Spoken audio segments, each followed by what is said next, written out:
Descendants, the fan-favorite film series on Disney Channel that centers around four villain kids, Mal, Evie, Jay, and Carlos. Growing up in the Isle of the Lost, they initially came to Auradon to follow Maleficent's plan, which was to steal Fairy Godmother's wand and break the barrier of the Isle. But that all changed when the Core Four realized that there's so much more than their parents' shadows. Us being friends makes me really happy. Since then, they have gradually adapted to their new lives in Auradon, especially Mal. But the question will always remain, who is the most good and who is the most evil? Let's break it down. Hey guys, I'm Brad with Wicked Binge, and this is Descendants, Good to Evil.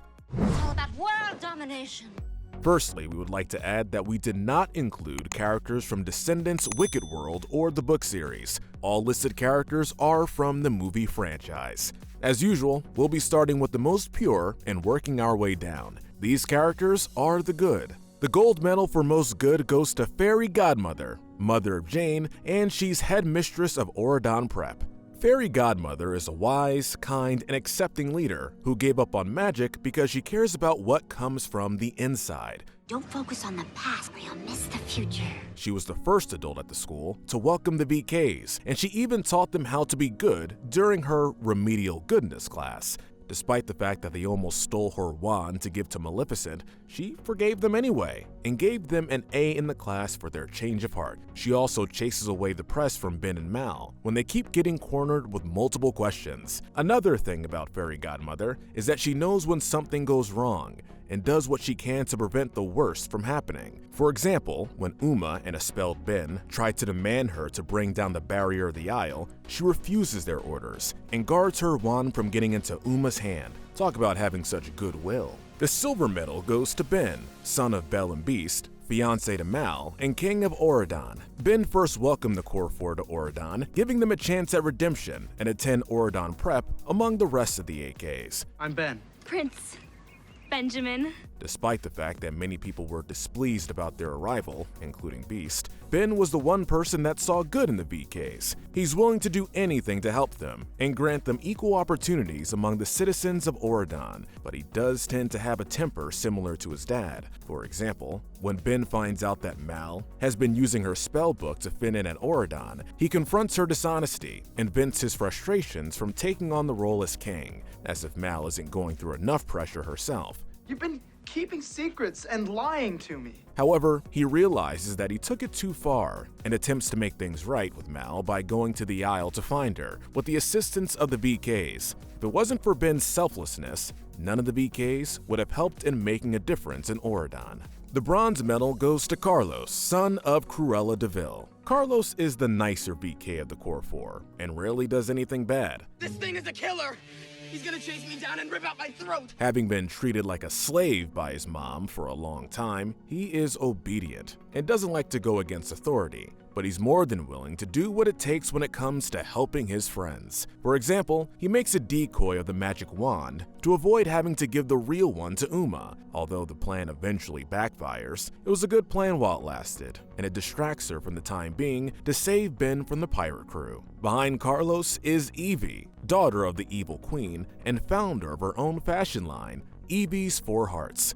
Due to her mother's vanity, Evie initially wanted nothing more than to be the fairest of them all and find a perfect prince to marry. But after meeting Doug and being convinced by Mal at Ben's coronation to choose good, she realizes that she's much more than a pretty face. She also does whatever she can to help a friend in need or initiate a plan to help a great cause. I really wish I could take you with me. Such as helping Ben blend in with the Isle while trying to find Mal, assisting to make changes to Mal's dress for Cotillion, and declaring the idea to compose a list of kids from the Isle of the Lost to come to Auradon. She also tends to play peacemaker in certain situations. In Descendants 3, she brings up an icebreaker to get her friends to settle their differences with Uma, Harry, and Gil. You say something you really like about the other person. Then there have been times where Evie will call out Mal whenever she notices that she did something wrong. For example, when Mal was using her spellbook to impress Ben as Lady of the Court, Evie scolds her for dishonesty and tells her to give up the book to Fairy Godmother. She also confronts Mal for lying to her and the other VKs about bringing more Isle of the Lost children to Auradon when she initially declared the barrier in the VK program to be shut down. What about the kids that we left behind? behind on that island. Given that the situation was hectic due to having to stop Audrey, she had every right to be upset. Even if Mal chose to stick with her initial plan, Evie would understand either way, since this was only for Auradon's safety. Luckily, her morality in the whole situation influenced Mal to take down the barrier forever and finally bring unity to the two worlds. Behind Evie is her best friend, Mal, daughter of Maleficent and Hades, and future queen of Auradon and the Isle of the Lost. Mal previously wanted to be just like her mother, pure evil. Throughout the first movie, she would act ruthless and cruel to others, especially when it came to trying to prove herself to Maleficent that she's evil. It was from a baby. She would come up with anything to get close to Fairy Godmother's wand, such as manipulating Jane over her insecurities and making a love potion to spell Ben so that she can get a spot at the first row as his girlfriend. However, that all changes at the last minute when Mal realizes that she truly is good and doesn't want to be like her mom. Despite her mean girl facade, she's caring and protective of her loved ones. For example, she rescues Ben from Uma in exchange for a fake wand to keep her from destroying Auradon. Give me the wand! Give me Ben! She also turns into a dragon a few times to keep others out of harm's way. However, the only reason Mal got ranked behind Evie is for the way she handles certain situations when it comes to making difficult choices. For example, she lies to the VKs about bringing more kids from the Isle when she initially proposed to close the barrier for good, thus ensuring Auradon's safety. The barrier will be closed for good. But after the fact, she realizes the wrongdoing of this decision, thanks to Evie, and comes through to do the right thing. She declares the barrier to be brought down for good so that Auradon and the Isle of the Lost can live together in unity. In the end, she turned from the most feared villain kid to the most admired royalty figure of Auradon and the Isle. Then we have Jay, son of Jafar and captain of the Auradon prep tourney team. In the beginning, Jay wanted to gain his father's approval by stealing the big prize, also known as the wand. I already tried. He would steal anything that seemed valuable or just something to keep. But then he learns to value friendship and teamwork, even acting more like a big brother to his friends. He's also very protective towards his friends. For example, when Harry Hook tries to get too close to Mal by using Ben's endangerment to taunt her, Jay shows up on her side to make sure that he doesn't hurt her. Jay, you're gonna need us. That's what a big brother should always do.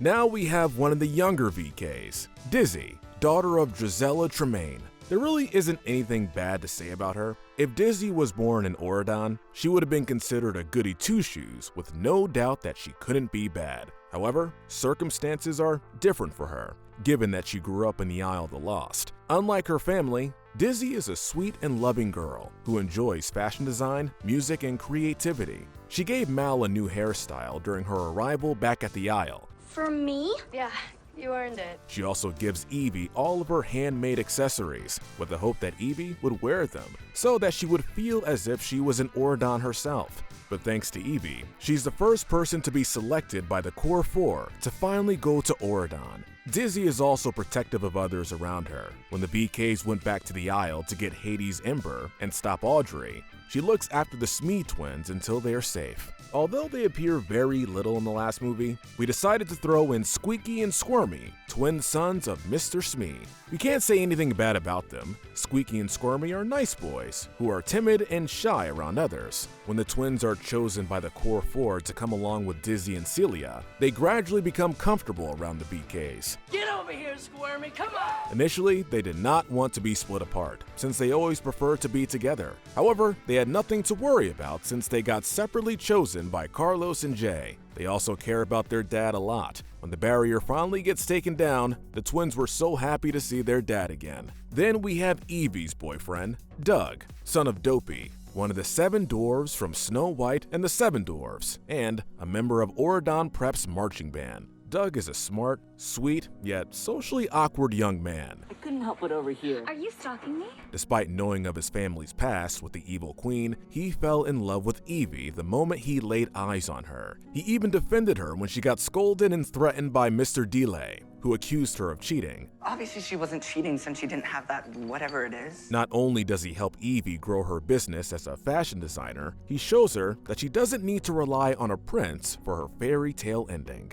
Up next, we have Lani, daughter of Mulan and captain of the Swords and Shields team. Desiring to be as cool as the VKs, Lani was the second person in line to get her hair magically done by Mal. Now I'm cool. Unlike most Auradon kids, Lani's more open-minded about the VKs coming to Auradon Prep. She's very friendly to them and doesn't look down on them as wicked villains. However, she was quick to turn on them after Mal was confronted by Queen Leah. Despite the heat of the moment from that situation, Lani eventually becomes friendly to the VKs again at the end of the first movie. In the sequel, she's very strong-willed that she really wants to be a part of Swords and Shields, even though it's an all-male team. She receives misogynistic remarks from Chad as a result of trying to land a spot, before eventually becoming the team captain. If my mother thought that way, she would have lost the war. She also has a brave heart and is eager to do anything to help someone in trouble. When she overhears that Ben got captured, she volunteers to help Jay and Carlos get back to the Isle of the Lost to rescue him and fight Uma and her pirates. The next Auradon kid is Jane, daughter of Fairy Godmother. Jane is initially shy and fearful of the VKs at their arrival. Despite the fact that Mal changed her hair, partly to help her feel good, she insults her after the Family Day incident to feel accepted by Audrey. He's never gonna make a villain a queen. When Mal reverses the hairspell, her insecurities get the better of her when she tries to take her mom's wand to learn how to use magic and make her look and feel pretty again.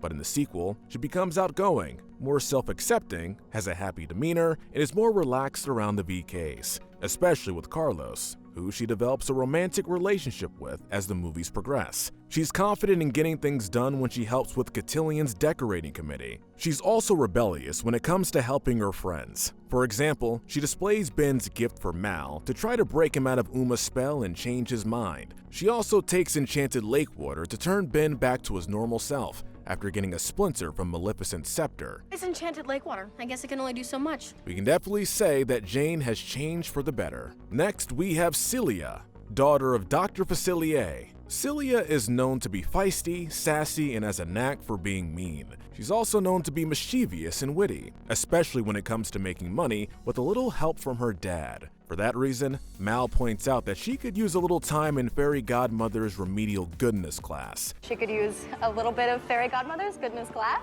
However, what puts Celia in the good list is that she can be loyal, caring, and brave when she needs to be. She cares for her loved ones, especially Dizzy and her dad, and will do anything to protect them. She's also trustworthy, as she was willing to keep Mal's secret about Hades for the time being. Most of all, she doesn't tolerate blatant deception about important matters and has a strong sense of morality. For example, Celia calls out Mal for lying to the rest of the VKs about the situation with closing the barrier. You're nothing but a chicken. This was given the fact that she would have never seen her dad again if Mal went through with the initial plan. Now we have Mr. Smee, father of Squeaky and Squirmy. Though he has performed villainous acts to help Captain Hook and a crew of brutal pirates, Mr. Smee is actually a kind-hearted soul who's overlooked by others. In Descendants 3, he cares for his twin sons and wants nothing but the best for them. Next, we have Belle and Beast, parents to Ben and former king and queen of Auradon. They are ranked in that order. Initially suspicious of Ben's proclamation to allow the Core Four to come to Auradon,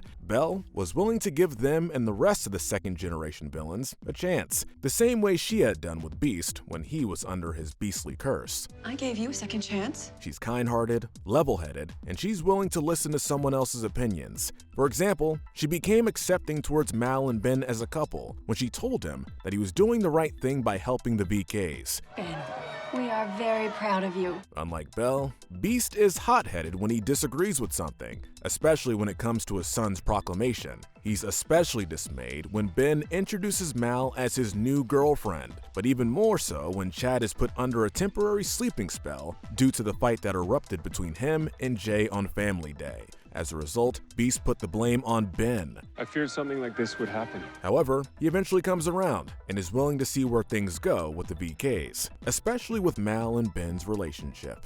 To round off the good characters is Coach Jenkins, coach of the Auradon Prep Tourney team and one of the only non-Disney characters. Coach Jenkins guided Jay into becoming a better tourney player and helped him learn to work in a team. I call that raw talent. Despite the fact that his only appearance was in the first movie, he played a big role in helping Jay control his aggression and teaching him the values of teamwork. Before we get to the great characters, we would like to add that the only character that we did not rank is Dude the Dog, only because he's seen as Carlos's sidekick, but we can definitely say that he makes a wonderful man's best friend. With that said, we've wrapped up the good characters. Let's get on to the gray area. The Disney villain to start off the gray list is Lady Tremaine, mother of Anastasia and Drizella, and grandmother of Dizzy. Like Ursula, Lady Tremaine has a voiceover cameo in the sequel. She yells at her to knock off the racket when she gets hyped a couple of times. Knock it off! Sorry, Granny! She's more stern towards Dizzy than she is with her own daughters. Despite this, she always looks out for her. When she makes an appearance in Descendants 3, she makes sure Dizzy has her things and wishes her to be safe on her way to Auradon. Do you have everything? Yes, I have everything. Showing that she cares greatly for her granddaughter. Then we have Gil, son of Gaston. The only similarity Gil has with his dad is that he acts before thinking. Besides that, he's a thick-headed, happy-go-lucky guy who does his best to keep up with Uma and Harry when it comes to orders. She called her Shrimpy, and the name just kind of... Especially given that he has been a part of the pirate gang for a long time and will follow them anywhere they go. If he didn't tell Uma about Ben's whereabouts on the Isle of the Lost, he wouldn't have been captured. But on the other hand, he is a nice guy towards people he cares about. He also becomes very friendly towards Jay and develops a bromance with him at the end of the series. Up next is none other than Hades, the estranged father of Mal and formerly the god of the underworld in Hercules. In the beginning of Descendants 3, the encounter between Hades and Mal for the first time in years is when he tries to break the barrier. I am a god! I don't belong here! Leading up to a showdown to try to keep him locked in. Because of the fact that Hades' magic is impossibly strong compared to Mal and almost drains all of her powers. As explained in the song, Do What You Gotta Do, Hades was absent for 16 years of Mal's life. Not only because he couldn't stand Maleficent, but he wanted Mal to grow up an independent woman, which was his defense for not showing up after all these years and makes him offsetting. That's my girl. However, he does show love for his daughter and wants to protect her. For example, at the end of Descendants 3, he secretly gives Mal his ember and comes back to see her when the barrier is taken down. He also gives Ben the "I'm watching you" eyes to show him that he's the kind of dad who will protect his daughter from any guy who hurts her. Good thing Hades finally came through. Below Celia is her father, Dr. Facilier, the notorious tarot reader from The Princess and the Frog and founder and headmaster of Dragon Hall at the Isle of the Lost. Despite Dr. Facilier's history of swindling clients, he's actually a decent man when it comes to raising Celia. He cares for her very much,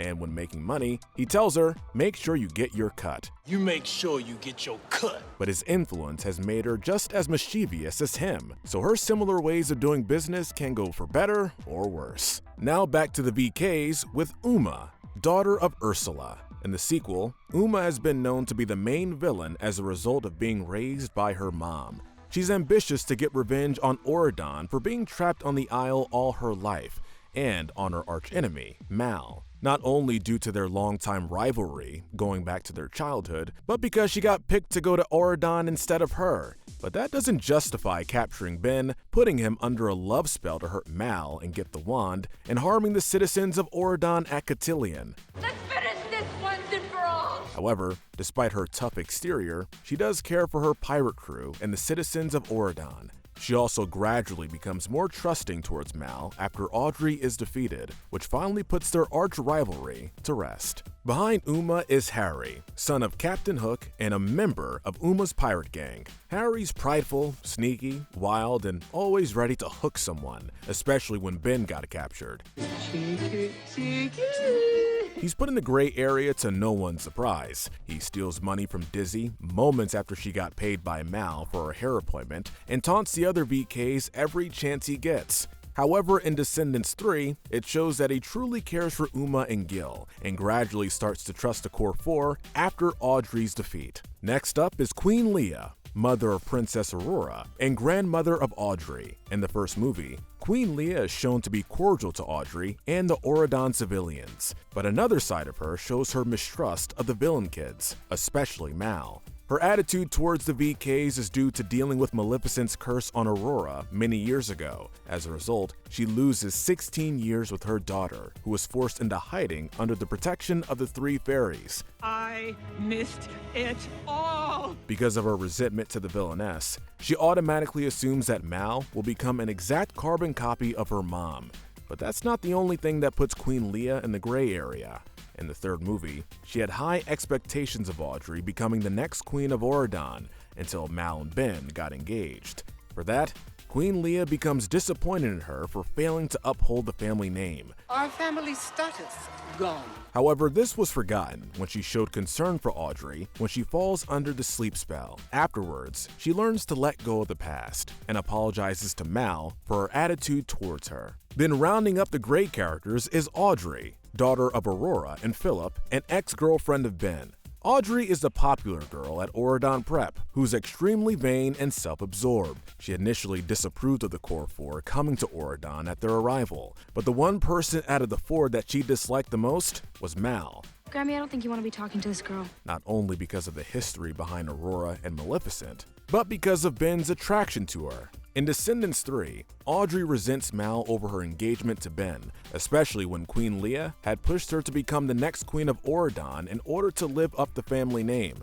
As a result, Audrey attempts to destroy the crown, only to be induced under an evil spell by Maleficent's scepter. In an act of vengeance, she puts the citizens of Auradon under a sleeping spell, turns some of them to stone, and hatches schemes to keep the VKs from stopping her wrath. But what keeps Audrey from the bad list is her empathy. After being awakened from her enchanted sleep by Hades, she apologizes for everything she did under the staff's influence, especially to Mal and Ben. I wanted to hurt you both. Now on to the final category, the bad and the evil. Starting off the bad list is Ursula, the sea witch from The Little Mermaid. Ursula only makes a voiceover cameo in the sequel. She unleashes one of her tentacles on the pirate gang, yelling at them to be quiet and telling Uma that the dishes are not gonna wash themselves. These dishes ain't gonna wash themselves! Uma tells Ben that her mom doesn't care for her unless she needs someone to work the night shift at a restaurant, making it very clear that Ursula neglects her own daughter, to the point where she falsely believed that she was as villainous as her mother. Next, we have Mr. Delay, the science teacher and another original Descendants character alongside Coach Jenkins. Mr. Delay attempts to humiliate Evie in her first day of class by asking her to solve the atomic weight of silver. To his surprise, she gets the answer correct while having her magic mirror in her hand. Then, when Mr. Delay has the mirror in his possession, thanks to Chad, he uses this as an excuse to scold Evie and threatens to expel her. It will be my recommendation that you are expelled. This shows how much he looked down on her as a VK and would have done anything to get rid of her if he continued to abuse his authority. Bad move, Teach. Below Mr. Delay is the evil queen, stepmother of Snow White and mother of Evie. For 20 years of imprisonment on the Isle of the Lost, she has taught her daughter to cook, clean, sew, and do makeup. Despite not being as invested as Maleficent in their plan, she uses Evie to go with the rest of the VKs and steal Fairy Godmother's wand. Also, not only does she give Evie the magic mirror to find the wand, but her own vanity influences her to find a prince, hoping that she'll get married as well. For a long time, this made Evie think that she's only worthy of being a pretty face. Although this is not the worst thing a parent can do to their kid, it's not the best thing either. Then we have Jafar, former ruler of Agrabah from Aladdin. While being imprisoned on the Isle of the Lost for as long as everyone else, Jafar has been making a living as a shopkeeper. To keep his store stocked, he orders his own son to steal items from residents. Recite our mantra. There's no team and I. He also doesn't take things seriously when the situation calls for it. When he laughs at Cruella de Vil for being dissed by Carlos on video chat, the mockery leads the two into arguing with the evil queen and Maleficent in front of their kids. This shows that he's not considerate to Jay's feelings, as he was embarrassed by their argument, just like his friends. Now we have Cruella de Vil, the wealthy heiress from 101 Dalmatians. In Descendants, Cruella de Vil is as cruel, mean, and sarcastic as she was towards those Dalmatians. As Maleficent sorts out the plan to use the kids to steal the wand, Cruella is reluctant about it at first, because she'll miss Carlos, but not for the reasons you would think. She would only miss having him shine her shoes and do other chores for her. Fluff my fur and scrape the bunions off my feet. Then, while web chatting, she notices Carlos's new dog, Dude, and comments that he would make great earmuffs, which makes it clear that she wouldn't have let Carlos keep Dude if they were back on the Isle. She would only continue to put her own needs before Carlos, like she had throughout his whole life. The one Auradon kid who deserves a spot in the bad list is Chad, son of Cinderella and Prince Charming. Chad is a player on Auradon's Preps Tourney team and the Swords and Shields team. Unlike his parents, he's been known to be an arrogant and spoiled jerk who uses his charm and looks to get whatever he wants. For example, he manipulates Evie's romantic feelings for him to get her to do his homework. If you could knock all my homework out along with yours. He also snitches on her to Mr. Delay for cheating in class and gets her mirror confiscated as a result. Then he belittles the VKs on Family Day and manipulates the AKs to turn on them. Although he acts more decently towards the VKs in the other movies, he gets jealous of Jay when he's selected as captain of Swords and Shields. He also makes misogynistic comments toward Lonnie when she attempts to earn a spot in the team. Exactly. We're down a man. Only for him to be displeased when she ends up becoming the new team captain. In addition to that, we would like to add that there have been times where Chad acts like a coward. For example, he pushes Audrey out of the way to hug Doug, in fear when Maleficent arrives to claim Fairy Godmother's wand. Then, in Descendants 3, Audrey manipulated him to the point where he had no choice but to follow her commands without even trying to stick up for himself. The door's open.